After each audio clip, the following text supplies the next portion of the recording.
La Antártida no es blanca, no como la imaginan en las fotos turísticas o en las películas, no es un mar de nieve suave y brillante, es un desierto de cuchillas congeladas, de crujidos invisibles que se arrastran bajo tus botas y de un silencio tan profundo que puedes escucharte los huesos moverse dentro del cuerpo. Cuando aterrizamos cerca de la estación Omega, el viento nos recibió con una ráfaga de partículas de hielo que cortaban la piel expuesta como cristales afilados. Éramos 6 en total. Si disfrutas de este relato, suscríbete y deja tu like. Lo que viene a continuación te pondrá los pelos de punta. Todos parte del equipo de recuperación de infraestructura crítica de Soldine Systems, una empresa privada que juega con tecnologías que el gobierno ni siquiera reconoce públicamente. Nuestro objetivo era sencillo en el papel: recuperar el núcleo de conversión termoeléctrica que quedó activo tras el cierre repentino de la base hacía 9 meses. Lo que no nos dijeron es por qué se cerró. Yo soy Elías Ortega, jefe de sistemas estructurales y logística de extracción, y esta era mi cuarta misión en clima hostil. Pero nada me había preparado para el aire que encontré dentro de Omega, un aire denso, viciado, con olor a metal viejo, aceite quemado y algo más, algo que se pegaba al paladar, como carne guardada en el motor de un avión. El primero en notar que algo no cuadraba fue Nate, el biólogo industrial, al encontrar sangre seca en las bisagras internas del hangar. No era una mancha, era una línea, un chorro que bajaba desde el panel superior y se detenía justo donde alguien, aparentemente, había soldado la puerta desde dentro, no desde fuera, desde dentro. Entramos armados, algo inusual para una misión de recuperación, pero el piloto del Hércules nos entregó las armas con una frase seca: Protocolo Omega 7, si encuentran sobrevivientes, no interactúen sin confirmar ID biométrica. En ese momento pensé que era paranoia, pero apenas abrimos el primer compartimento de mantenimiento, vimos el primer indicio de que aquello no era un simple accidente. En el suelo, bajo una capa de escarcha, había una mano humana, suelta, con los tendones aún unidos al guante, congelada en una posición que sugería no solo amputación, sino lucha, como si alguien hubiera intentado abrir una compuerta y no hubiera tenido tiempo. Avanzamos por los corredores en formación, con cámaras activas, sensores ambientales y grabadoras encendidas. La luz parpadeaba, como si el sistema eléctrico funcionara con el último aliento de una bestia herida. Julia, la ingeniera electromagnética, intentó acceder al servidor local, pero descubrió que todo el sistema estaba encriptado con un código de emergencia que ninguno de nuestros protocolos podía romper. Eso era imposible, a menos que alguien aún estuviera dentro manteniéndolo cerrado. En la sala común encontramos signos de una evacuación apresurada, bandejas con comida a medio consumir, trajes térmicos abiertos en el suelo, y un mensaje escrito en la pared con carbón: no dejarlo subir. La frase nos dejó helados más que el clima, porque no decía no dejarlo salir, como uno esperaría, sino no dejarlo subir, como si lo que fuera que causó todo esto estuviera debajo, no afuera, y no se trataba de evitar una huida, sino una ascensión, como si la amenaza viniera desde el hielo, desde las entrañas de la tierra, y alguien hubiera entendido que lo peor no era que escapara, sino que llegara a la superficie. Fuimos al núcleo, el lugar donde se encontraba el generador experimental. Una estructura sellada tras 3 puertas de presión térmica y seguridad biométrica. El sistema nos permitió el acceso con las claves proporcionadas, pero una vez dentro, encontramos que algo más se había activado. Una red de sensores geotérmicos conectados a una consola auxiliar que no figuraba en los planos. El núcleo vibraba, no de forma normal, sino como si estuviera alterado. Sus niveles eran inestables, mostraba pulsos de energía que parecían sincronizarse con algo externo, un patrón, como si respondiera a una señal, algo que venía de abajo. Y entonces pasó, un temblor, leve al principio, pero suficiente para apagar las luces por un segundo y provocar que el piso temblara bajo nuestras botas. Y justo cuando regresó la iluminación de emergencia, escuchamos el primer sonido proveniente del subsuelo. No fue un crujido, no fue roca quebrándose, fue un grito, bajo, cavernoso, no humano, no animal, un eco como si la tierra estuviera gritando por dentro.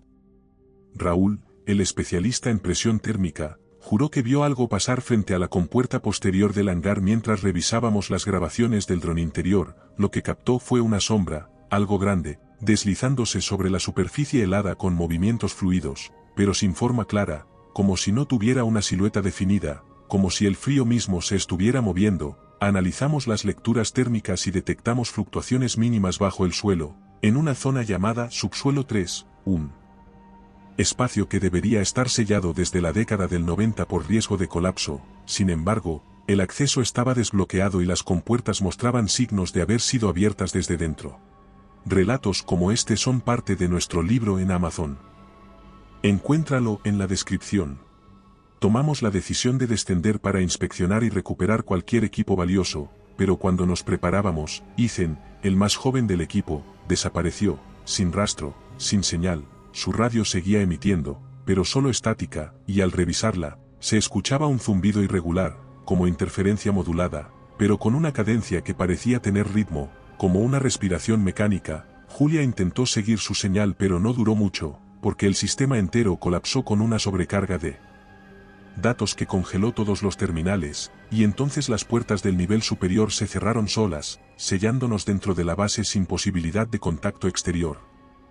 Fue ahí cuando supimos que ya no se trataba de recuperar tecnología, ni siquiera de encontrar sobrevivientes. Estábamos dentro de una estructura viva, de una jaula diseñada para contener algo, y nosotros éramos los nuevos ocupantes. Y algo, debajo del hielo, acababa de despertar. Lo que más me perturbó no fue la desaparición de Ethan ni el temblor del suelo bajo nuestras botas, fue la forma en que el silencio cambió, un segundo antes de que descendiera el caos, como si todo el hielo que rodeaba la estación contuviera la respiración. La electricidad chispeaba en los paneles, la luz se volvió azulada y las puertas mecánicas emitieron un zumbido que no era de falla, era de orden, como si alguien, o algo, hubiese dado la instrucción de cerrar todo de golpe. Nos miramos sin hablar, solo con las pupilas dilatadas por la tensión, sabiendo que la única salida ya no era hacia arriba, sino hacia abajo, hacia el infierno que se abría bajo nosotros con cada latido irregular del núcleo. Raúl tomó la delantera con el sensor de presión, yo iba detrás con el rifle térmico, Julia y Nate cerraban la formación. Descendimos por el eje B9, un acceso de mantenimiento que conectaba con subsuelo 3, aunque según los planos, debía estar bloqueado por un derrumbe registrado en 1997. Sin embargo, el camino estaba limpio, y eso era lo peor. Las paredes de la galería tenían marcas que no eran humanas, ni de herramientas, ni de maquinaria, eran surcos suaves, irregulares, como hechos por contacto prolongado de algo blando pero consistente, como si algo hubiese pasado por allí muchas veces. El aire era distinto, más caliente, más denso, y olía a oxidación, a materia biológica degradada, como una mezcla entre huevo podrido y metal húmedo. Al llegar al primer nivel de subsuelo encontramos una cámara secundaria, usada como depósito de contención térmica, y ahí lo vimos, el cuerpo de Ethan, o mejor dicho, lo que quedaba de él, colgado de pies, sin equipo, sin ropa, la piel desgarrada en líneas simétricas, como si alguien lo hubiese abierto con precisión quirúrgica desde el pecho hasta las caderas y luego lo hubiera abandonado como una ofrenda, pero no había sangre, no había rastro de lucha, y su rostro aún tenía los ojos abiertos, congelados en una expresión de vacío absoluto. Julia se quebró un poco en ese momento, cayó de rodillas, comenzó a hiperventilar. Nate intentó calmarla pero fue inútil, y mientras la ayudábamos a ponerse de pie, la temperatura bajó de golpe y los sensores marcaron un cambio atmosférico, presión descendente sin explicación, como si algo enorme se hubiera desplazado en un espacio cercano, y fue entonces cuando lo escuchamos por primera vez, no un rugido, no una voz, sino un arrastre, un sonido profundo, húmedo, como de carne arrastrándose sobre metal, proveniente de los túneles que conectaban con la cámara de observación geotérmica. Iluminamos con las linternas pero no vimos nada, solo sombras y vapor, pero el arrastre se detuvo de golpe, y en el silencio que siguió, escuchamos un clic, metálico, preciso, repetido 4 veces, como una señal. Corrimos, no sé cuánto ni por dónde, pero llegamos a un corredor largo donde aún funcionaban algunas luces de emergencia, y entonces lo vimos, por primera vez, la criatura, alta, más de 2 metros, encorvada como si su columna estuviera incompleta, la piel negra y brillante como hielo quemado, sin ojos, sin rostro visible, solo un cráneo alargado cubierto de algo que parecía placa ósea, y de su espalda sobresalían extremidades irregulares, no brazos, no alas, sino estructuras que se abrían y cerraban como capullos respirando. Tenía una mandíbula compuesta que se abría en 3 partes y al hacerlo emitía un clic agudo que atravesaba el aire como un silbido que dolía en los huesos. Raúl disparó primero, una ráfaga directa al torso, pero la criatura no se detuvo, simplemente giró la cabeza hacia él y avanzó con un movimiento fluido, sin caminar, sin correr, solo avanzando como si el suelo se deslizara bajo ella. Nos dispersamos por instinto, sin coordinación, cada uno hacia un túnel diferente, y el sistema de comunicación cayó con una explosión sónica que nos aturdió al instante, una especie de pulso emitido desde el cuerpo del ser. Lo último que vi antes de doblar la esquina fue a Raúl siendo levantado por una de esas extremidades, con su cuerpo sacudido como un muñeco, la sangre saliendo en líneas rectas como si la presión interna se hubiera multiplicado. Su cabeza chocó contra el techo y desapareció de mi vista.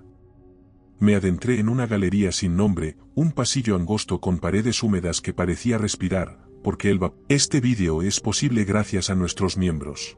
Gracias por hacer esto posible. Por se condensaba y luego desaparecía como si algo lo absorbiera. En ese túnel encontré una compuerta bloqueada por hielo, la abrí a golpes y me arrastré dentro. Activé la señal de rescate en mi traje y traté de recuperar la conexión con Julia o Nate. Solo ruido, solo estática. Pasaron minutos o tal vez horas, y entonces, en la oscuridad del corredor, vi una luz tenue, una linterna. Era Nate, caminando lento, con la ropa rota y sangre en la cara, pero con los ojos abiertos, sin expresión. Lo llamé, pero no respondió, solo murmuró algo que no entendí, hasta que se acercó más y lo vi bien. No era Nate, no del todo. Su piel estaba abierta en algunos puntos, de donde salían fibras oscuras, como venas que no deberían estar ahí, y sus movimientos eran mecánicos, como si fuera conducido desde dentro. Levantó la cabeza y sus pupilas eran negras por completo, sin iris, sin emoción. Lo esquivé por instinto, lancé una bengala de fósforo que usábamos para marcar puntos de extracción y corrí como no lo hacía desde que era niño, por pasillos que se cerraban y se abrían como si el hielo tuviera voluntad, hasta llegar a una cámara profunda que no aparecía en ningún plano, una cavidad perfectamente esférica con paredes negras cubiertas de una sustancia que parecía carbón mezclado con carne. En el centro había un esqueleto gigante, no humano, no animal, con una caja torácica del tamaño de un coche y cráneos pequeños adheridos a sus costillas, como parásitos, y en el suelo, envuelto en una capa de biocongelante natural, el equipo anterior, 3 cuerpos completos, aún con sus trajes, todos abiertos igual que Ethan, como si hubieran sido utilizados para algo, y al lado de ellos, una consola antigua conectada a un núcleo inestable, el generador, aún pulsando. Fue entonces cuando escuché a Julia, por radio, solo 2 palabras, susurradas, rotas: no estamos solos, y luego gritos, estática, y el clic, ese maldito clic de hueso, otra vez, acercándose. No sé cómo logré volver a subir al nivel 1 sin que esa cosa me partiera en 2 o me arrancara la cara como a Raúl, pero cuando encontré el ascensor de emergencia aún operativo y la compuerta respondió a mi código biométrico, supe que el generador no solo seguía activo, sino que algo estaba interfiriendo a nivel profundo en el sistema, algo inteligente, no solo una criatura salvaje, no un monstruo cualquiera, sino una especie de sistema inmune ancestral, algo que respondía a intrusos con precisión quirúrgica y paciencia letal. Al llegar de nuevo al centro de operaciones encontré a Julia, sentada en el suelo, con la linterna apuntando al techo, el rostro cubierto de polvo y sangre, con los ojos llenos de esa claridad que solo tiene quien ha aceptado que no va a salir vivo. No me dijo nada, me entregó su pulsera de datos y me señaló el servidor, luego me enseñó su pierna, una herida profunda con una sustancia oscura burbujeando bajo la piel, como si algo la estuviera creciendo desde dentro. La subí al escritorio, la aseguré con una correa de sujeción, y ella misma me apuntó a la caja negra del protocolo Omega, un dispositivo sellado que solo puede activarse bajo orden directa o con 2 claves al mismo tiempo. Me dio la suya, me pidió que no dudara, que si no activábamos la secuencia, lo que fuera que estaba bajo el hielo no se quedaría ahí. Me explicó que el generador no era solo un núcleo de energía experimental, era una celda de contención, y los técnicos de la misión anterior no lo habían construido, lo habían encontrado enterrado en la capa de roca. La energía que producía no se generaba, se liberaba, como si drenara un pozo profundo imposible de medir, y cuando trataron de replicarlo en una celda auxiliar, la estructura biológica en el subsuelo despertó y comenzó a expandirse. No hubo accidente, no hubo sabotaje, fue un contacto, y el generador era lo único que lo mantenía atrapado. Cuando el sistema falló, la criatura o las criaturas, porque ya no sabíamos cuántas eran, comenzaron a cazar, no por comida, no por defensa, sino por propagación. Julia me entregó su último mensaje codificado, un paquete de datos comprimido con vídeo, audio y datos ambientales, me ordenó que lo transmitiera a través del canal satelital manual antes de sellar todo con el protocolo 0. Una secuencia de sobrecarga que convertiría el generador en un pulso térmico devastador, capaz de fundir las cámaras inferiores y colapsar los túneles de acceso, pero también que nos mataría a todos. Si te está gustando este relato, suscríbete. Y recuerda que comentando nos ayudas a llegar a más gente, siempre os leemos a todos. Si no sabes qué comentar, siempre puedes poner misterioso en los comentarios.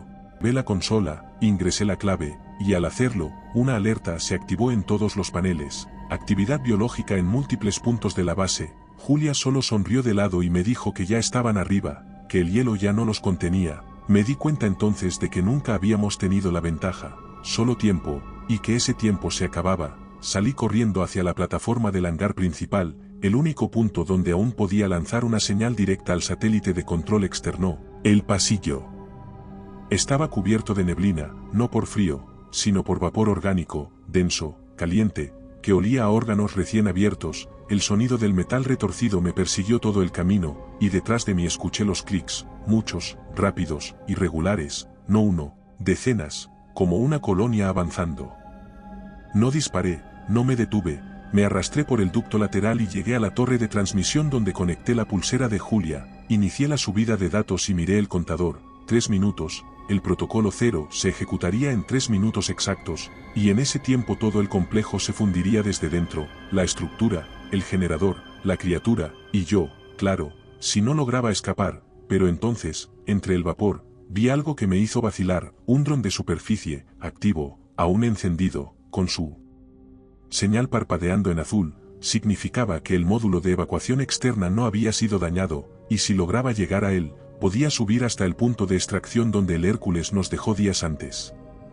Corrí, mis piernas eran madera, mis pulmones cristal, cada paso era un cuchillo en las costillas, pero llegué al módulo, forcé la entrada con el código universal de emergencia, y al cerrar la compuerta, escuché como algo se estrellaba contra el casco exterior, una presión violenta, como si un cuerpo grande se lanzara contra la estructura para entrar. La vibración me atravesó el cráneo, pero el módulo respondió, se activó, y los propulsores me elevaron entre la ventisca, alejándome del infierno.